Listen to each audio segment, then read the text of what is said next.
A paz do Senhor Jesus, estamos iniciando mais um Instantes Finais, a sua aula de profecia e de escatologia bíblica no seu lar. Eu quero mais uma vez agradecer por sua audiência, a você que acompanha a nossa programação pela TV ou pela internet. Que Deus te abençoe, que as bênçãos do Senhor Jesus continuem sendo derramadas sobre a sua vida, sobre a sua família. Seja muito bem-vindo aos Instantes Finais. Nossos sinceros agradecimentos também a você que tem orado por nós, você que não é apenas um aluno de escatologia, não é apenas um aluno desse curso de profecia, mas você é, acima de tudo, um intercessor. Obrigado por suas orações, obrigado por sua audiência, obrigado a você que tem enviado a sua mensagem para nós através do WhatsApp do programa. Diariamente temos recebido dezenas de mensagens.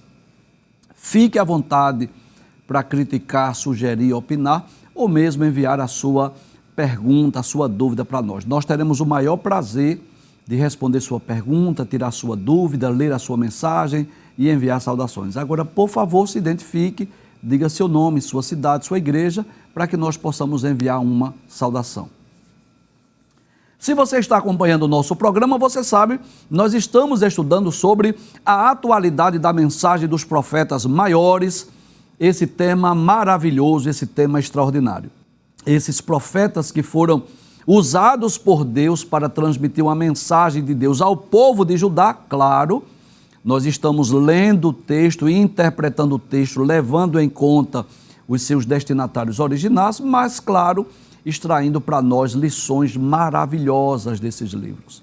Já estudamos sobre Isaías, Jeremias, Lamentações de Jeremias, Ezequiel, e atualmente estamos estudando o livro de Daniel, esse profeta que nos deixou um grande legado. Quantas lições maravilhosas nós podemos extrair da vida de Daniel. Um jovem, né? Eu digo jovem porque quando foi levado à Babilônia ainda era jovem, temente a Deus, que preferiu comer legumes e beber água com seus amigos do que comer as iguarias do rei. Um homem de oração, um homem temente a Deus, que Deus abençoou e fez com que ele prosperasse ali em Babilônia, ocupando cargos importantíssimos. Semana passada nós estudamos o capítulo 1, que foi exatamente sobre a preparação de Daniel em Babilônia, e no programa anterior nós iniciamos esse tema, não é? O sonho do rei Nabucodonosor. Na verdade, o capítulo 2 possui 49 versículos. Nós não vamos estudar todos os versículos, mas ontem nós estudamos dos versículos 1 até o versículo de número 21. Eu vou trazer aqui de forma resumida o que vimos no programa anterior, embora já esteja disponível lá no YouTube. No segundo ano do reinado de Nabucodonosor, por volta de 603 a.C., Nabucodonosor teve um sonho e ele fugiu o sonho, esqueceu do sonho, era um sonho profético. Inclusive, eu expliquei a diferença de um sonho natural, de um sonho com ações demoníacas, né, pesadelos, coisas semelhantes, e sonhos proféticos. Citei vários exemplos no programa anterior. E esse sonho foi o próprio Deus quem deu ao rei Nabucodonosor um sonho de uma grande estátua que representava os reinos que iriam suceder à Babilônia. O que acontece é que o rei esqueceu do sonho, ele acordou-se perturbado, mandou chamar os sábios, astrólogos, caldeus, feiticeiros, prometeu dar presentes para quem revelasse o sonho e interpretasse, ameaçou de morte, disse assim: se vocês não me derem a resposta, vocês vão morrer. E o que aconteceu é que os sábios, os astrólogos, os caldeus, os feiticeiros não puderam revelar o sonho nem dar a sua interpretação. Até disseram ao rei: olha, rei, isso aqui, nenhum rei nunca pediu isso e nenhum ser humano é capaz de dizer o que tu sonhasse. Só os deuses que não habitam com os homens. E aí que o rei assina um decreto dizendo que todos os sábios de Babilônia deveriam morrer, e algo interessante acontece aí. Daniel, Sadraque, Mesaque e Abednego, que não haviam sido chamados para revelar e interpretar o sonho, agora estavam na lista dos que iriam morrer, porque eles eram os sábios de Babilônia. E aí Daniel, quando soube da sentença, ele, de forma prudente e sábia, pediu ao rei um tempo para que o rei lhe desse um tempo para que ele pudesse dar a revelação e interpretação. Chamou seus amigos, Sadraque, Mesaque e Abednego, foram orar e Deus deu a revelação do sonho e a sua interpretação numa visão de noite.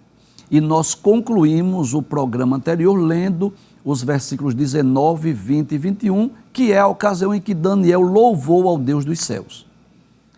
Eu vou reler esses versículos, mas não precisa colocar na tela, porque é só uma revisão, não é? Na Almeida Revista e Corrigida, capítulo 2, versículo 19 a 21, diz assim: Então foi revelado o segredo a Daniel numa visão de noite, e Daniel louvou o Deus dos céus. Falou Daniel e disse: Seja bendito o nome de Deus para todo sempre, porque dele é a sabedoria e a força. Ele muda os tempos e as horas. Ele remove os reis e estabelece os reis. Ele dá sabedoria aos sábios e ciência aos inteligentes. Ele revela o profundo e o escondido, e conhece o que está em trevas, e com ele mora a luz. Foram os últimos versículos que nós estudamos no programa anterior.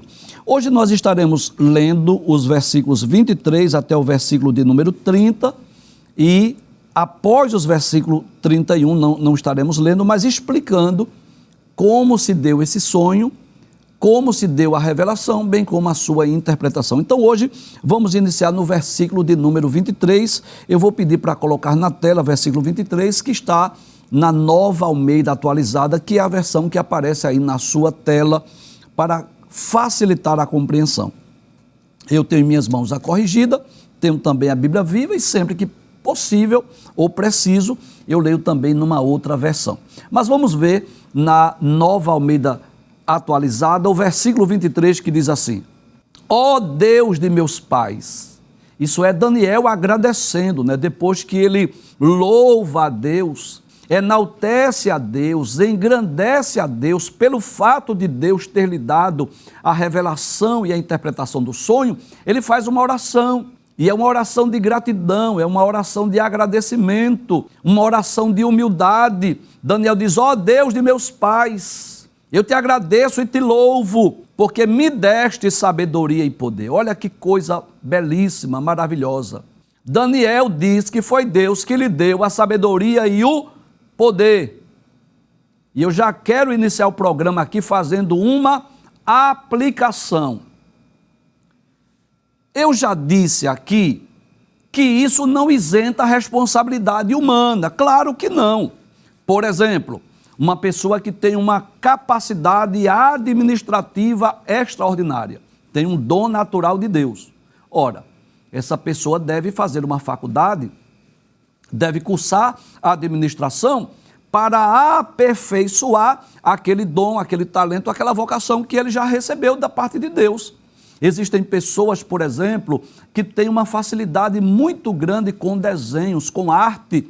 Aí essa pessoa faz um curso de desenho de arte e vai aperfeiçoar o dom que Deus lhe deu.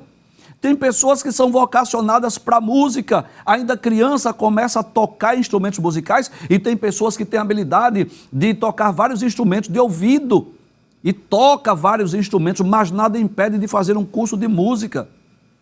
Tem pessoas que são vocacionadas para pregar e ensinar a palavra de Deus, mas vai fazer um curso teológico, um seminário teológico para aperfeiçoar o seu conhecimento. Então isso não isenta a responsabilidade humana. Deus dá o dom, Deus dá o talento, Deus dá a vocação. Agora, claro, isso não isenta a responsabilidade humana. Eu gosto muito daquela expressão de Deus a Josué, Josué capítulo 1, versículo 9, quando Deus diz assim a Josué: não te mandei eu, esforça-te. Em outras palavras, Deus estava dizendo assim: olha, fui eu quem te chamei, fui eu quem te vocacionei, fui eu quem te chamei para ser o sucessor de Moisés, agora eu exijo algo de você. E o que é? O esforço pessoal. E o que eu acho bonito aí em Daniel é a sua humildade. Ele havia dito no seu louvor que é Deus quem dá a sabedoria, Ele que dá a ciência aos inteligentes, dá sabedoria aos sábios, mas ele reconhece que a sua sabedoria provém de Deus. Eu quero ler mais uma vez esse texto. Veja o que ele diz. Ele diz assim: ó Deus de meus pais, eu te agradeço e te louvo porque me deste sabedoria e poder. Esse poder aí, claro, está se referindo à função privilegiada que ele tinha lá em Babilônia. Ele reconhece que é Deus quem dá. E o Salmo 24, verso 1 diz isso: do Senhor é a terra, a sua plenitude, o mundo e os que nele habitam. Então, tudo, na verdade, pertence a Deus. Sabe o que é que eu aprendo com Daniel? Por maior que seja a sua posição na sociedade, e por mais que você tenha se esforçado e estudado para chegar lá, não esqueça, você só chegou lá por causa de Deus. Quantas pessoas que não têm um exemplo de uma vida assim? Chegou na vida militar, foi galgando posições, não é assim? Então vamos pensar aí, entrou como recruta, depois era um soldado, depois fez o curso de cabo, depois de sargento, depois suboficial, oficial, e assim vai ascendendo. Tem outros que fazem logo o concurso, já iniciam sua carreira como suboficial.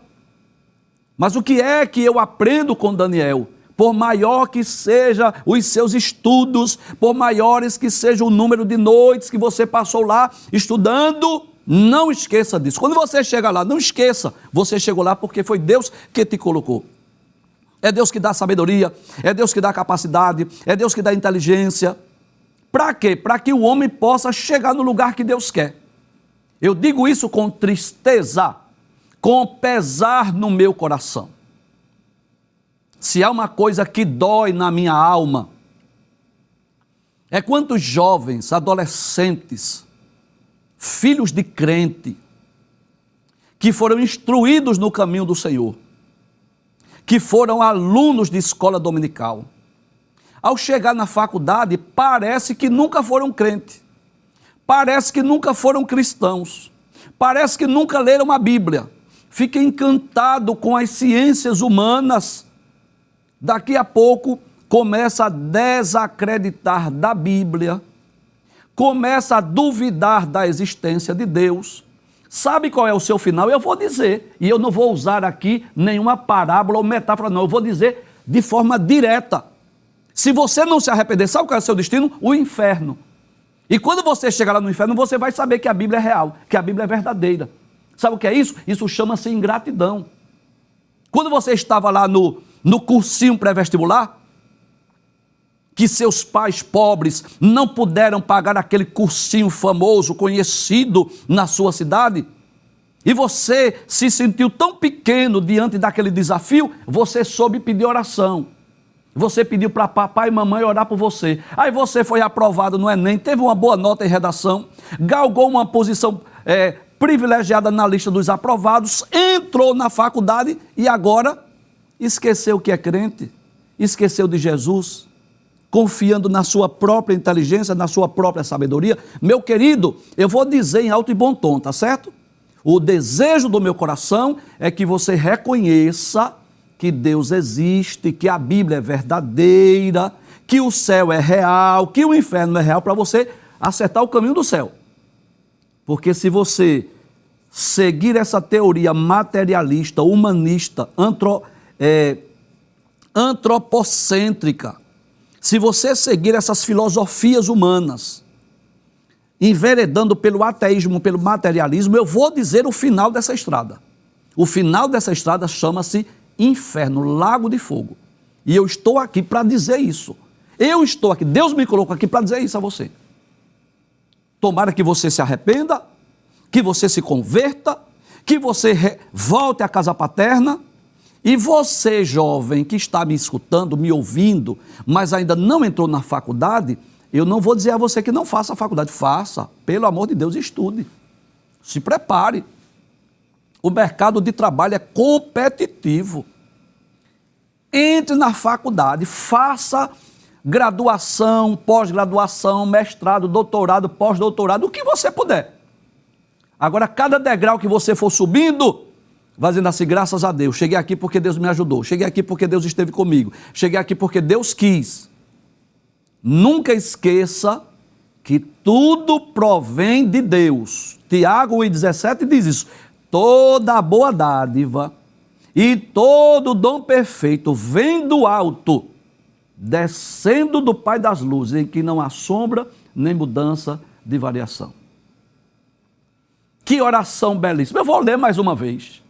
Eu vou bater nessa tecla mais uma vez, porque eu sei que muitos estão precisando ouvir, Daniel, depois que louvou o Deus do céu, ele disse: ó Deus de meus pais, eu te agradeço e te louvo, porque me deste sabedoria e poder, e agora me revelaste o que te pedimos, porque nos fizeste saber este caso do rei.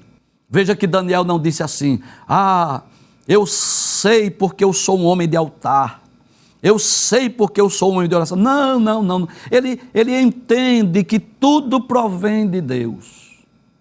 Foi Deus que deu a ele a capacidade de revelar um sonho e dar a sua interpretação. Veja o que diz o versículo 24. Versículo 24 diz assim: por isso Daniel foi falar com Arioque, a quem o rei tinha encarregado de exterminar os sábios de Babilônia.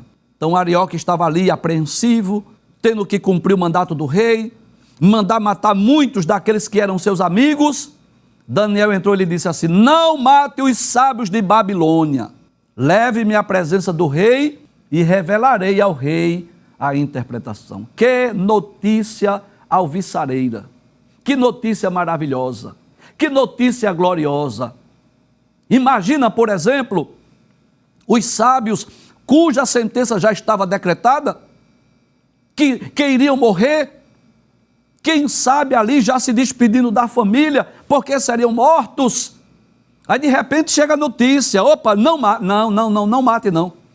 Faça-me entrar à presença do rei, porque eu vou revelar ao rei o sonho e eu vou dar a sua interpretação. E quantas vezes isso não acontece conosco, né? Às vezes a pessoa está desesperada, não vê saída, não vê solução, parece que vai morrer, parece que chegou ao fim, parece que não tem mais outra alternativa senão a morte, aí de repente chegou a notícia. Glória a Deus. Eu quero dizer em alto e bom tom aqui: Deus continua fazendo milagres. Deus continua trabalhando, agindo na vida dos seus servos. Agora, sabe o que eu acho interessante? Eu vou dizer. É que Deus poderia permitir que os sábios, os magos, os astrólogos, os caldeus fossem mortos e, digamos, vamos dar uma suposição, começasse a matar primeiro os feiticeiros, os astrólogos, os caldeus, e na hora de matar Daniel, Deus desse a revelação: opa, eu já sei a interpretação, não me mate que eu já sei. Não. Deus não preservou só a vida de Daniel e de seus amigos, mas Deus preservou a vida deles. Sabe para quê? Eu vou lhe dizer: para mostrar que Deus é maior do que os deuses de Babilônia. Para mostrar que o Deus dos hebreus, o Deus vivo e verdadeiro, Criador de todas as coisas, é maior do que as divindades babilônicas. Aquele mistério, o sonho e a sua interpretação que os sábios de Babilônia não puderam revelar, Deus tinha um homem chamado Daniel, capacitado para receber de Deus a revelação e a sua interpretação. Vamos ver o que diz o versículo 25. Ele diz: leve à presença do rei que eu vou interpretar. Então Arioque, depressa, levou Daniel à presença do rei. Ele disse: achei um, olha que notícia boa, olha que notícia maravilhosa, achei um dos filhos dos exilados de Judá que revelará ao rei a interpretação. Tem um dos cativos, veio lá de Judá, ele veio lá de Jerusalém, ele tem a revelação, ele vai dizer ao rei o que foi que o rei sonhou. Versículo 26 diz assim: o rei perguntou a Daniel, cujo nome era Beltesazar. Já dissemos assim aqui, que haviam mudado o nome de Daniel, que significa Deus é meu juiz, por Beltesazar, que Bel te proteja. Aí perguntou assim: olha que oportunidade para massagear o ego de Daniel, para elevar assim o ego do profeta. O rei perguntou a Daniel, cujo nome era Beltesazar: você é capaz de me contar o que vi no sonho e qual é a sua interpretação? Como que diz assim? Você pode, Daniel? Sejamos sinceros. Se Daniel não fosse humilde, se Daniel fosse soberbo, se Daniel fosse orgulhoso, primeiro Deus não tinha nem dado a revelação, Mas digamos, era a oportunidade de dizer assim: sim, meu rei, eu sei porque eu sou homem de oração, eu oro 3 vezes ao dia, eu sou um homem que vivo em comunhão com Deus. Ele poderia dizer assim: eu sou um homem que tenho muita comunhão com Deus. Mas sabe o que foi que Daniel fez? Aproveitou para falar da grandeza de Deus. Veja a resposta de Daniel, versículo 27. Veja o que diz. Diz assim: Daniel respondeu na presença do rei. Ele disse assim: o mistério que o rei exige, nem sábios, nem magos, nem encantadores o pode revelar. E quando ele diz assim, nem sábios, ele está se incluindo no grupo, ele está incluso no grupo. Ele não disse assim, os astrólogos, caldeus, os magos, os adivinhos, ele inclui os sábios.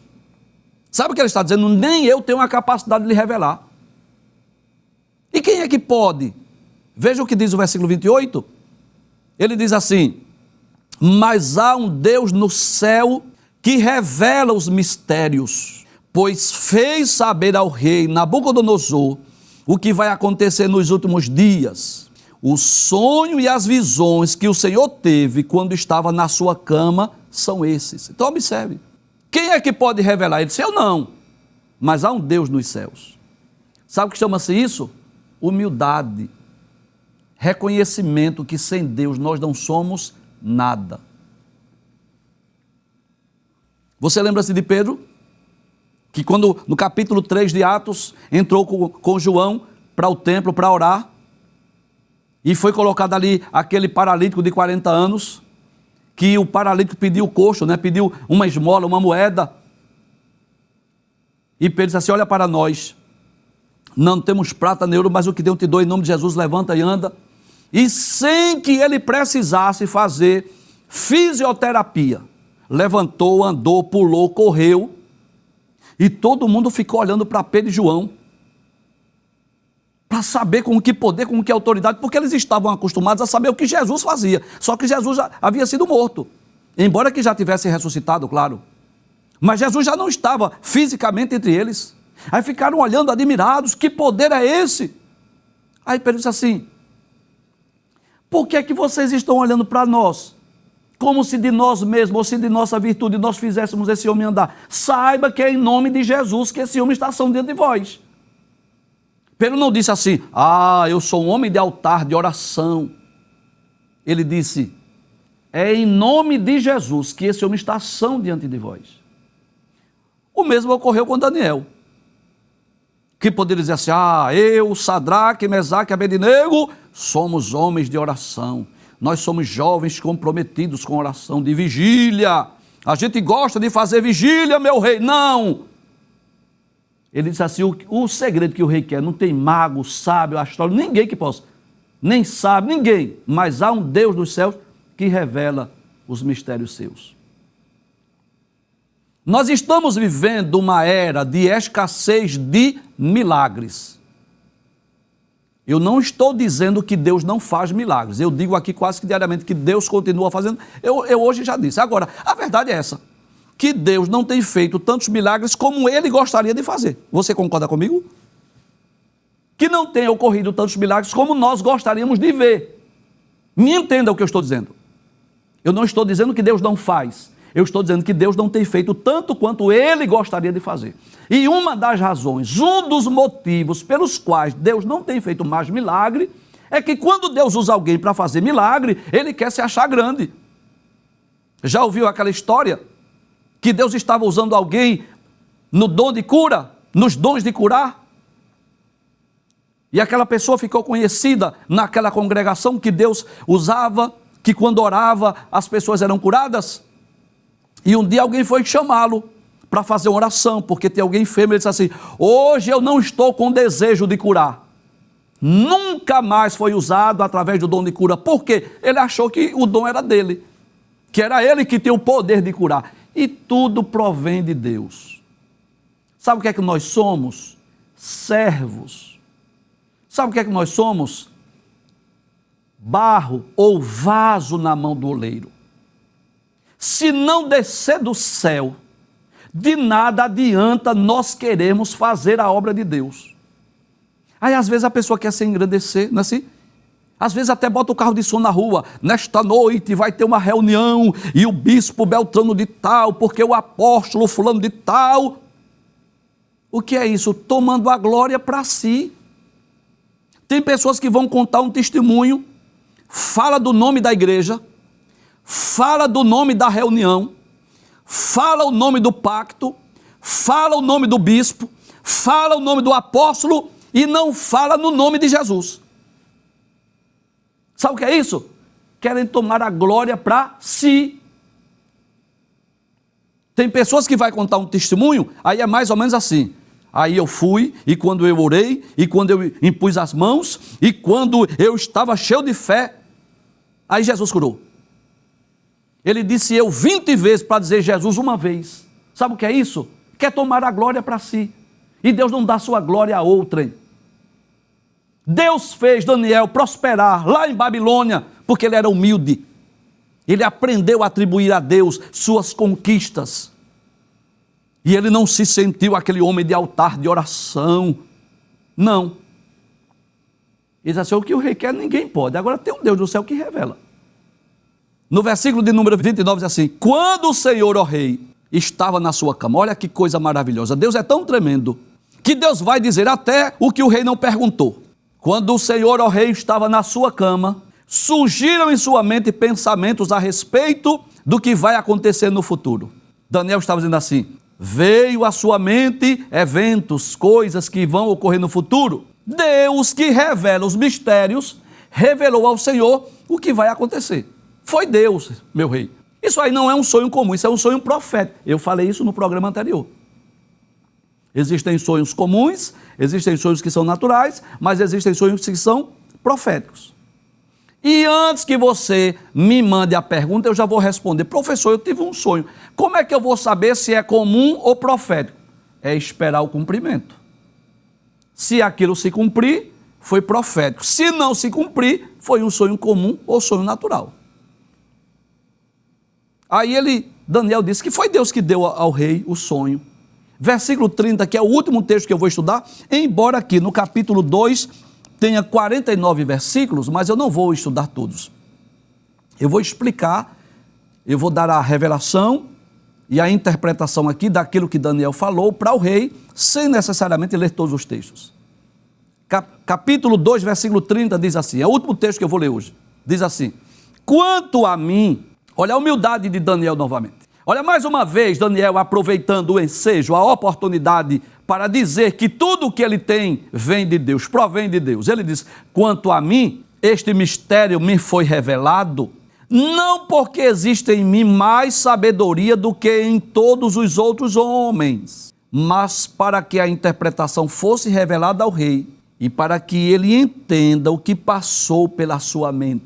Olha a humildade, ele poderia dizer assim, ó rei, Deus me deu uma inteligência para revelar sonhos. Ele poderia dizer assim, eu sou mais sábio aqui do teu reino. Daniel poderia dizer assim, eu sou mais sábio do que os astrólogos, eu sou mais sábio do que os caldeus, eu sou mais sábio do que os feiticeiros. Mas ele disse, não. Quanto a mim, esse mistério me foi revelado, não porque existe em mim mais sabedoria, embora Daniel soubesse disso. Daniel sabia que Deus tinha lhe dado uma sabedoria extraordinária, mas ele não saiu sem vai descendo, mostrando o seu diploma, mostrando o seu currículo. Permita dizer isso. É claro que existem ocasiões que você precisa demonstrar seu título. É assim? Tem ocasiões que sim. Seus cursos, o que você cursou, tem ocasião que sim. Mas tem ocasião que você pode omitir. Você já teve experiência com alguém assim? Que você vê aquela pessoa com tanta simplicidade, aí depois alguém diz assim, rapaz, tu sabe quem é fulano? Não, não acredito, é mesmo, mas não parece. Não é assim? Às vezes a gente é surpreendido. Certa vez eu tive uma experiência, um aluno da Esteadeb, uma pessoa simples, humilde. Um dia eu observei ele fardado com a farda da polícia militar, cheio de estrela. Eu digo, meu Deus, é fulano? É. Aí eu perguntei, qual é a sua patente? Ele disse, coronel. Já pensou?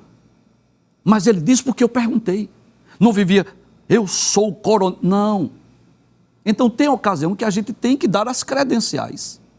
Tem ocasião que eu tenho que dizer assim, eu sou teólogo, eu sou pós-graduado. Mas não preciso estar tocando corneta por aí dizendo, não. Tem ocasião que a gente usa o título, mas tem ocasião que a gente não precisa. E foi isso que Daniel fez. Quanto a mim, Esse mistério me foi revelado não porque existe em mim mais sabedoria do que em todos os outros homens, mas para que a interpretação fosse revelada ao rei e para que ele entenda o que passou pela sua mente. Se você ler dos versículos de número 31 ao versículo 49, você já sabe qual é a interpretação. Primeiro, Daniel revela o sonho, que eu vou pedir para a equipe de artes colocar aí vídeos e imagem para facilitar a sua compreensão. Ele disse que o rei estava na sua cama, pensando acerca do futuro do reino, e teve um sonho. Como era o sonho? Primeiro eu vou revelar o sonho, como fez Daniel. Ele viu uma grande estátua, cuja cabeça era de ouro, o peito e os braços eram de prata, o ventre e as coxas de cobre, as pernas eram de ferro e os pés de ferro misturado com barro. E o rei estava vendo isso quando ele viu que uma pedra foi lançada a seu auxílio de mãos e feriu a estátua nos pés e quebrou, despedaçou, esmiuçou tudo. Espalhou-se o ferro, o barro, o cobre, a prata, o ouro como a pragana na eira. Mas a pedra que atingiu a estátua nos pés cresceu e encheu o mundo. Pronto, foi dada a interpretação do sonho, a revelação do sonho, desculpa. O rei não tinha como duvidar, porque isso veio à lembrança. Realmente, foi isso que eu sonhei. Não tinha como dizer que isso era invenção de Daniel. Aí Daniel vai dizer depois, vai dar a interpretação. O que significa? Daniel vai deixar bem claro que a cabeça de ouro representa o próprio rei Nabucodonosor e a própria Babilônia. Capítulo de número 2, versículo 37. 37 e 38 diz assim: Tu, ó rei, és rei de reis, pois o Deus dos céus te tem dado o reino. Olha, mais uma vez Daniel falando de Deus aqui. Foi Deus que te deu os reinos. E o poder, e a força, e a majestade, e onde quer que habite filho de homens, animais do campo e aves do céu, ele os entregou na tua mão e fez que dominasse sobre todos eles. Tu és a cabeça de ouro. Então a cabeça de ouro da estátua representa o império babilônico, ou o próprio rei Nabucodonosor. Mas aí Daniel começa a dizer, depois de ti virá outro reino, depois outro reino, depois outro reino e depois outro reino. Que hoje nós sabemos, pelo cumprimento dessa profecia, embora Daniel não tenha dito os nomes desses reinos, mas acompanhando a Bíblia e a história nós podemos entender isso. Primeiro reino é a Babilônia, que reinou de 607 a 539 a.C., um reinado de aproximadamente 70 anos. Depois veio o Império Medo-Persa, representado pelo peito e os braços de prata, que teve uma duração de mais ou menos 200 anos, de 539 a 331 a.C. Depois veio o Império Grego, representado aí pelo ventre e as coxas de cobre, que governou de 331 a 168 antes de Cristo, mais ou menos 160 anos. Por fim, Roma, o Império Romano, representado pelas duas pernas de ferro, que dominou o mundo de 168 a.C. até 476 depois de Cristo. O que é que falta cumprir-se dessa profecia? 2 reinos. Primeiro, os pés de ferro misturado com barro, que é exatamente o governo do anticristo, um governo de apenas 7 anos de duração. E o segundo reino, que está por vir, que será o maior de todos, representado pela pedra, é o reino milenial de Cristo. Jesus virá no final do governo do anticristo. Aquela pedra lançada a seu auxílio de mãos representa Cristo vindo com as nuvens do céu com poder e grande glória. Quando Jesus vier, vai destruir todos os reinos, todos os governos humanos, vai por fim e ele vai implantar o seu reino milenial. Então a estátua representa 5 reinos. Babilônia já passou, Império Medo-Persa já passou, Império Grego já passou, Império Romano já passou. Governo do anticristo será implantado no futuro. E o maior de todos os reinos, o reino que nunca, jamais será destruído, é o reino de nosso Senhor Jesus Cristo. A pedra lançada a seu auxílio de mãos representa Cristo, e quando esta pedra cresce e enche todo o mundo, fala do seu reino. E assim como os reinos que sucederam a Babilônia, literalmente existiram no mundo, nós não temos dúvidas de que o governo do anticristo e o reino milenial de Cristo será implantado na terra no tempo determinado por Deus.